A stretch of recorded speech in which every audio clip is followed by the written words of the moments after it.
Alpha Radio.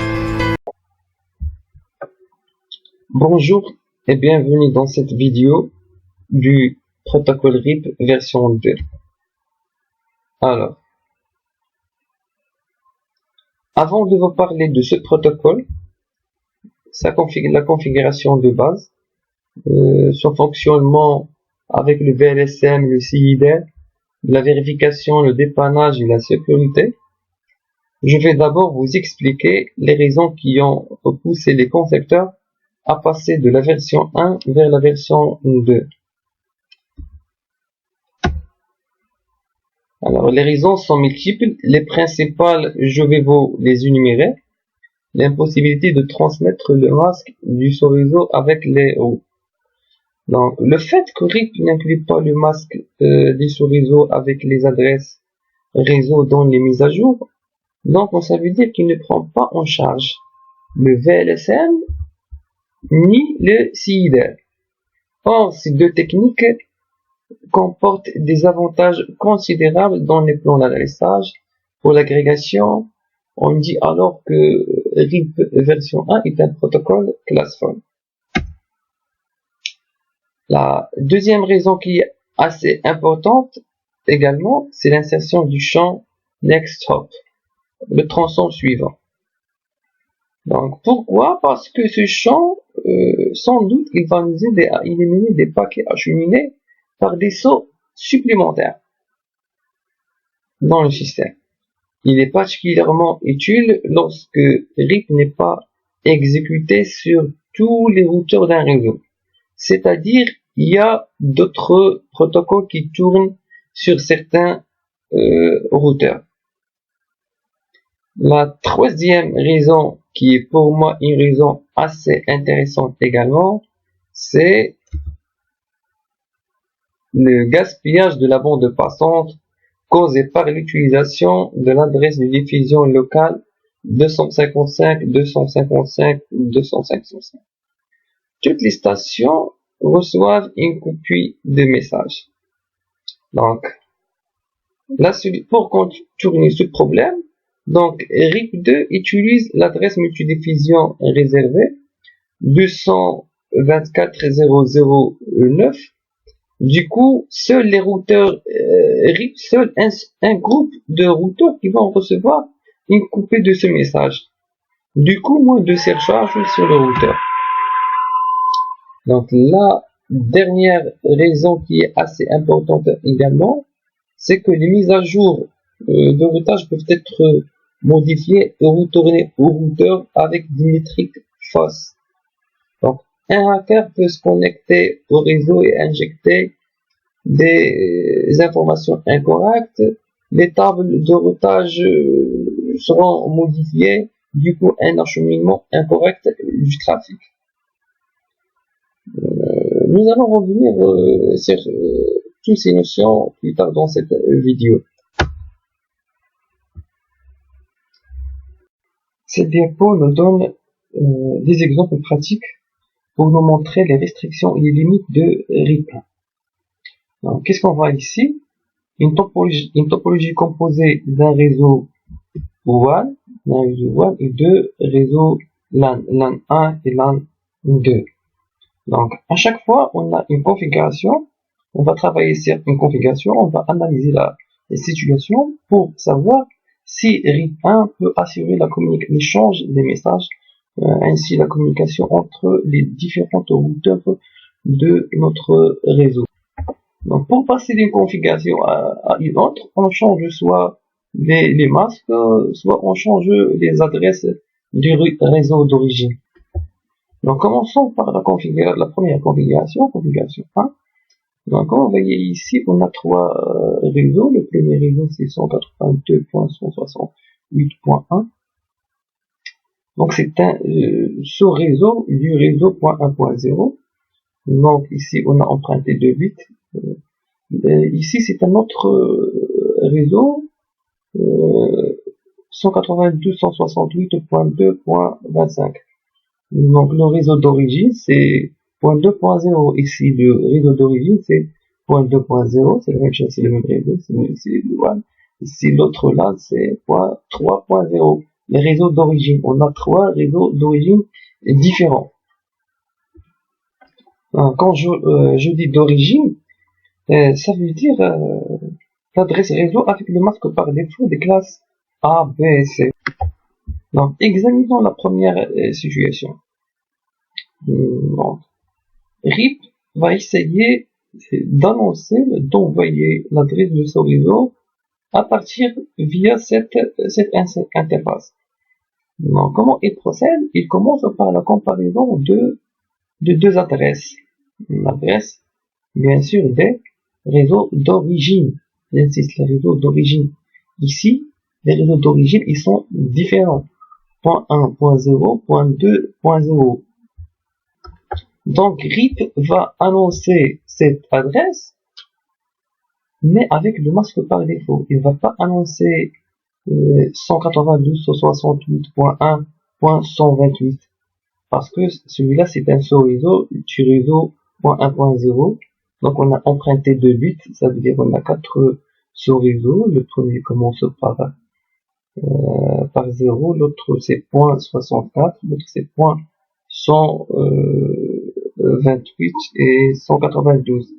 Donc c'est l'adresse de la première machine du troisième sous-réseau. Mais RIP il va annoncer .1.0. Il va annoncer l'adresse avec le masque par défaut. On dit que le message est envoyé avec summary, résumé, une route résumée.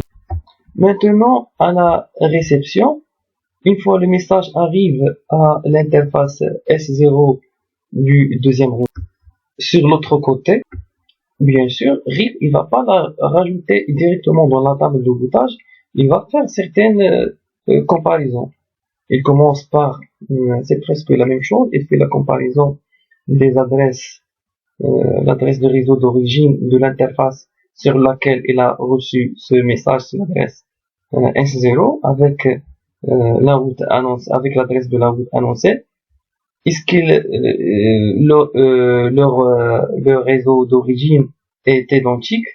Ce n'est pas le cas ici. Ici c'est .2.0 et ici c'est .1.0. Donc c'est bien. Donc il lui reste encore une vérification. Il va vérifier sa table de. Il va voir si la table de routage contient une entrée avec un sous-réseau de la route annoncée. Dans ce cas-là, non, on a des réseaux connectés, c'est un autre réseau différent. C'est .3. Donc, il n'y a pas de contrainte, donc la route il sera ajoutée. Donc, le processus a bien marché. La même chose de l'autre côté, donc le réseau va converger. Passons maintenant à la configuration numéro 2. Qu'est-ce qu'on a changé? Donc, l'adresse de la première interface du premier réseau LAN reste intacte, la même chose pour le LAN. On a changé seulement la dernière adresse, l'adresse du LAN 2. Est-ce que ce changement va influencer sur la convergence sur les tables de routage des routeurs? C'est ce qu'on va voir. Certainement, la phase d'envoi sera identique à la configuration précédente, puisque on n'a pas changé l'adresse de ce réseau du LAN 1 et de l'interface de sortie. Donc le résultat des comparaisons sera le même. La comparaison entre le réseau d'origine de l'interface et le réseau d'origine de la route à annoncer. Donc ils sont pas les mêmes. Donc la même chose, le message est envoyé. Mais cette fois-ci, une fois le message arrive sur l'interface S0 du routeur, donc le système il compare les deux adresses, donc l'adresse de cette interface avec l'adresse annoncée. Bien sûr, il compare les adresses des réseaux d'origine, donc ils sont différents. Donc jusqu'à maintenant, ce scénario il ressemble au scénario précédent.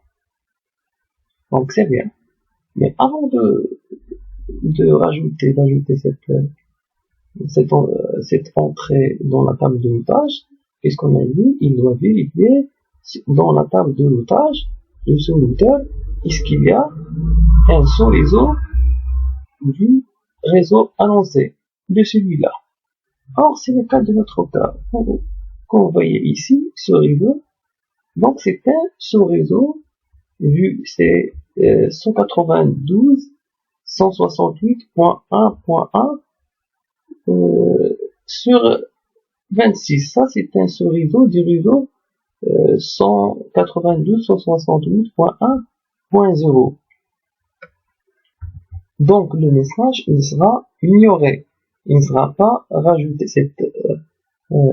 Cette ligne, cette route, il ne sera pas enregistrée sur la table de routage. Conclusion, qu'est-ce qu'on déduit? Qu'est-ce qu'on peut déduire?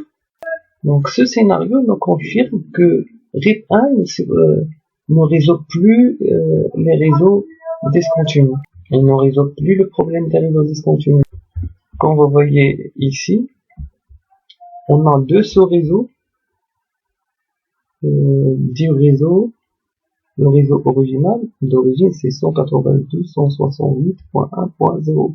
Deux sous-réseaux, ils sont séparés par un réseau totalement différent. Donc, c'est le cas des réseaux discontinus.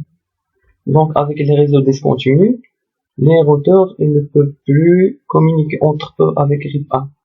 Dans les deux configurations qui restent, config 1, config 3 et config 4, vous voyez bien que toutes les adresses utilisées, donc, appartiennent au même réseau d'origine.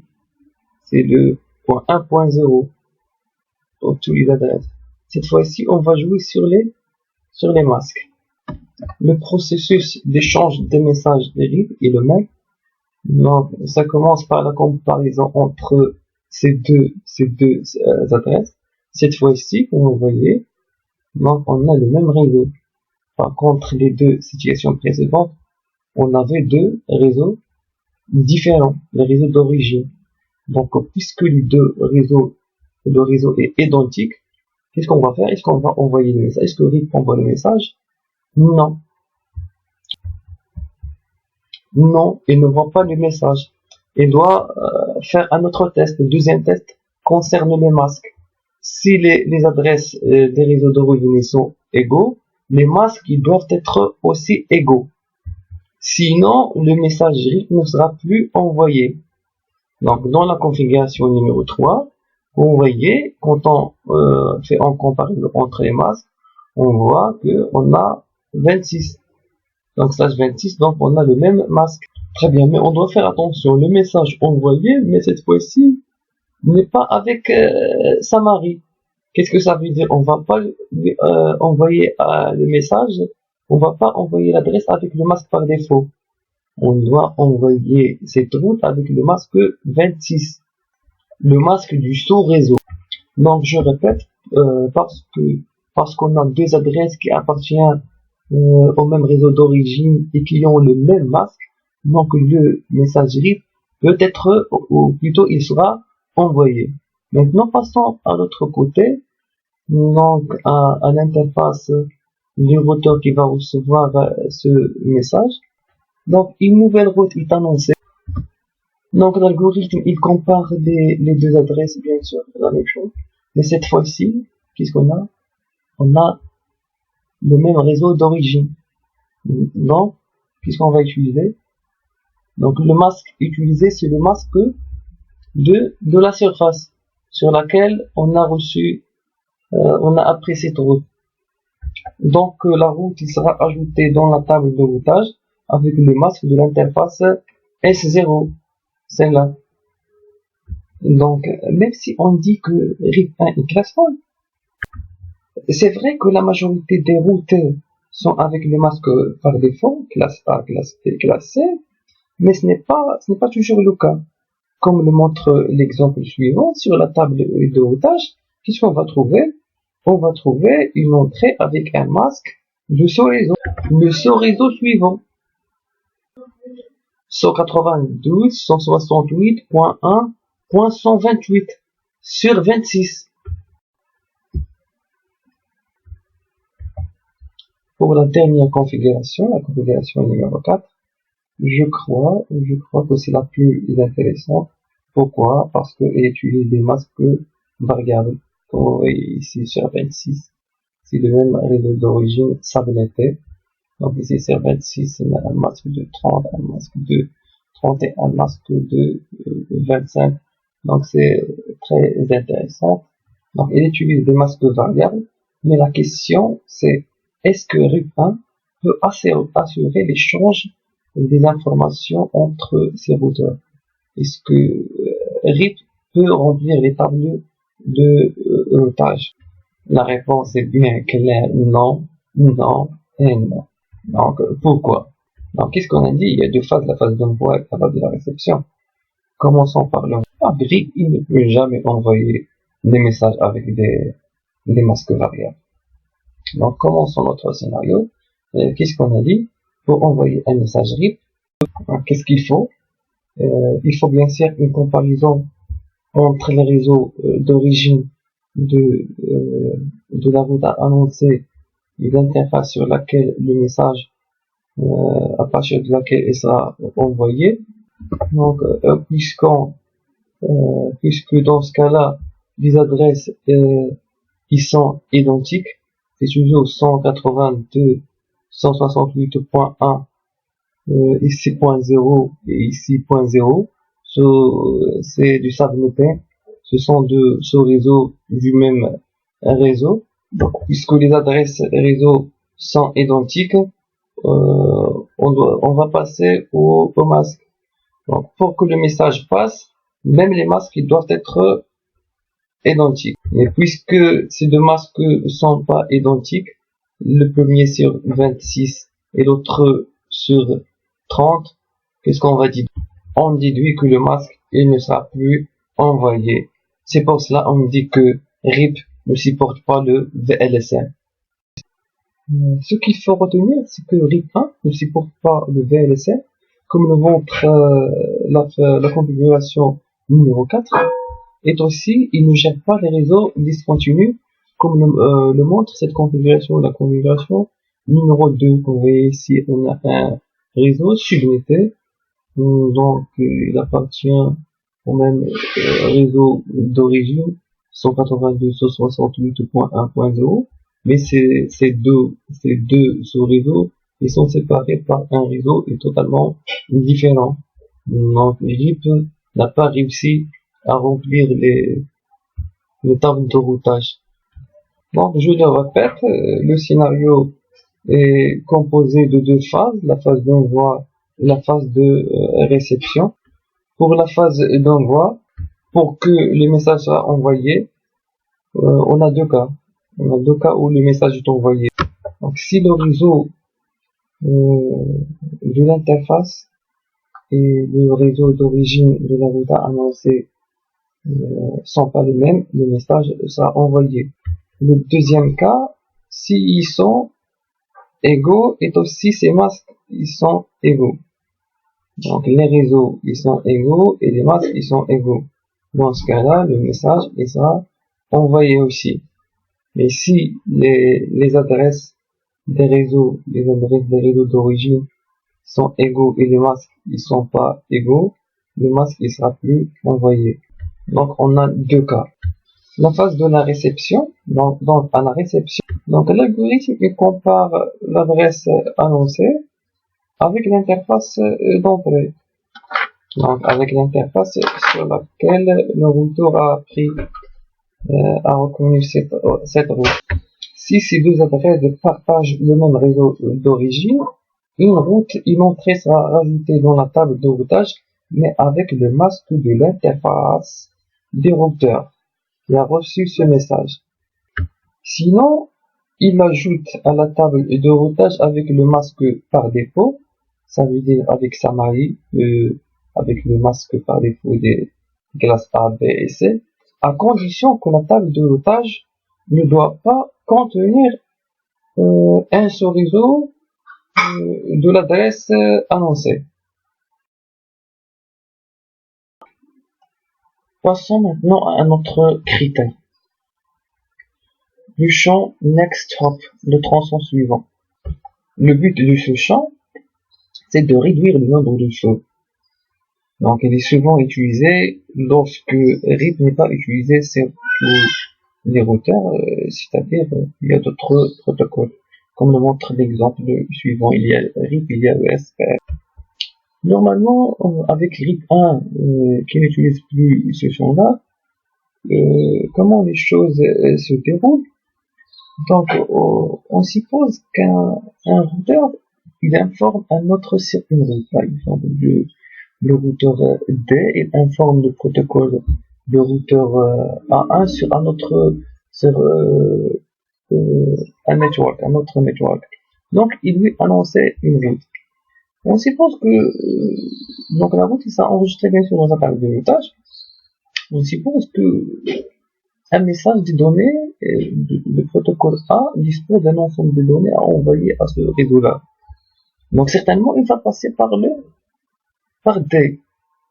Donc, qu'est-ce qu'on dit lui? Que un nœud qui est informé un autre nœud, et au moment de l'acheminement de message, donc le nœud qui m'a informé, c'est à lui que j'envoie l'information pour l'acheminer vers la bonne destination. Avec ce champ-là, les choses peuvent tourner autrement. C'est-à-dire pas nécessairement l'information, il va pas nécessairement passer par D. Comment ça? Donc D peut informer A que tu peux atteindre un tel réseau, mais via un autre nœud. Donc il lui informe sur un autre nœud. Cette information, il va l'écrire dans ce champ. Donc, cette information, il va écrire dans ce champ-là. Donc, au lieu de passer par D, il peut atteindre directement ce réseau via le nouveau tronçon. Comme ça, on va gagner. Donc, au lieu de passer le message de A vers D, et D va le passer, de le retransmettre à E, A peut envoyer le message, par exemple, directement au routeur E. Donc, prenons l'exemple suivant. Le protocole RIP, il s'exécute sur les trois routeurs de la zone rouge, et sur la zone bleue, il y a le protocole ESPF. Donc, nous supposons que tous les routeurs de cette zone-là, D, E et d'autres routeurs, échangent des informations de routage entre eux, de telle sorte qu'ils savent que le meilleur chemin, le meilleur itinéraire vers les réseaux EN1, EN2, ENN sont via E. Bien sûr, il y a d'autres réseaux atteignables par d'autres routeurs. Le protocole D, il détient cette information parce que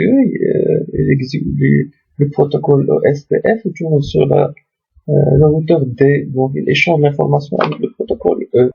Alors que le routeur A et le routeur B, il utilise le protocole I. Donc il n'y a pas de communication entre le routeur B et le routeur E.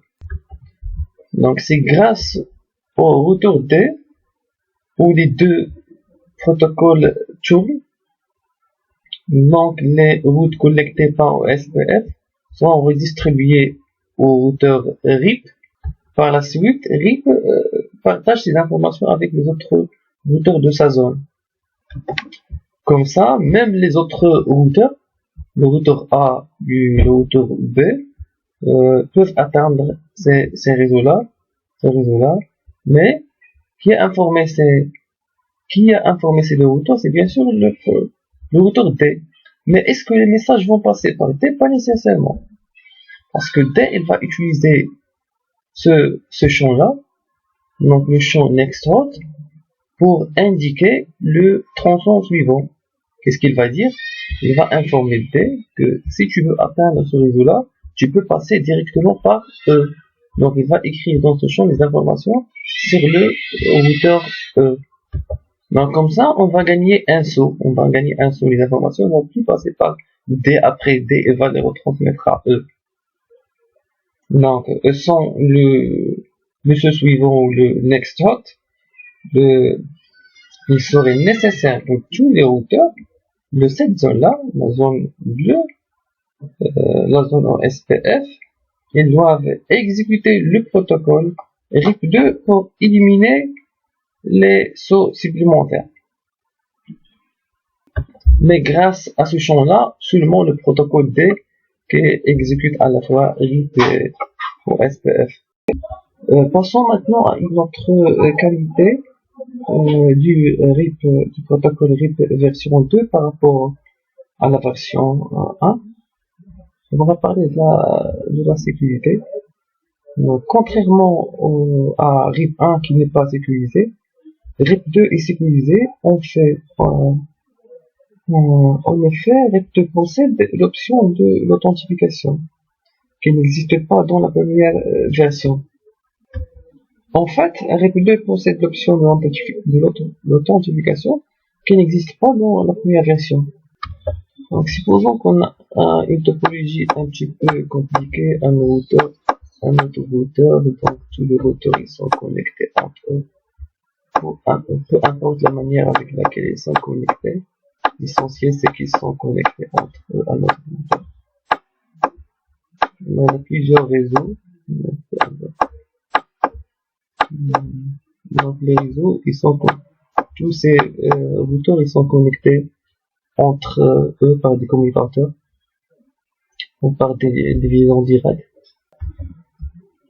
Un hacker comme Mozilla, il peut injecter facilement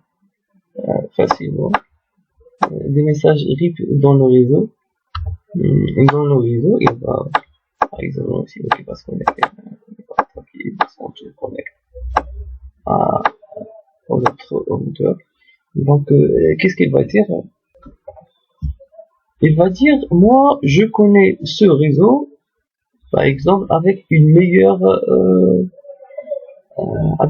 métrique, par exemple, égale à. La même chose pour les autres. Je connais un tel réseau avec une meilleure métrique, je connais un autre avec une meilleure métrique. Qu'est-ce que ça va se passer? Donc, tous les messages destinés à ces réseaux, ils seront envoyés au hacker. Ils sont envoyés au hacker et pas par les bons routeurs. Ce qui représente une faille de sécurité. Du coup, la nécessité d'authentifier. Comme ça, seulement les sources fiables des routeurs qui sont sous notre contrôle, qui vont échanger des messages RIP. Bien sûr, l'authentification se fait par un mot de passe. Cette authentification peut se faire d'une manière claire ou d'une manière cryptée. Cryptée pourquoi? Parce que les hackers comme Mozilla, les très reconnus à sa lettre, ils utilisent aussi des logiciels des sniffers pour capturer des messages sur le réseau. Maintenant, je vais m'arrêter là. Cette partie de la configuration du protocole RIP version 2 sera traitée dans la prochaine vidéo.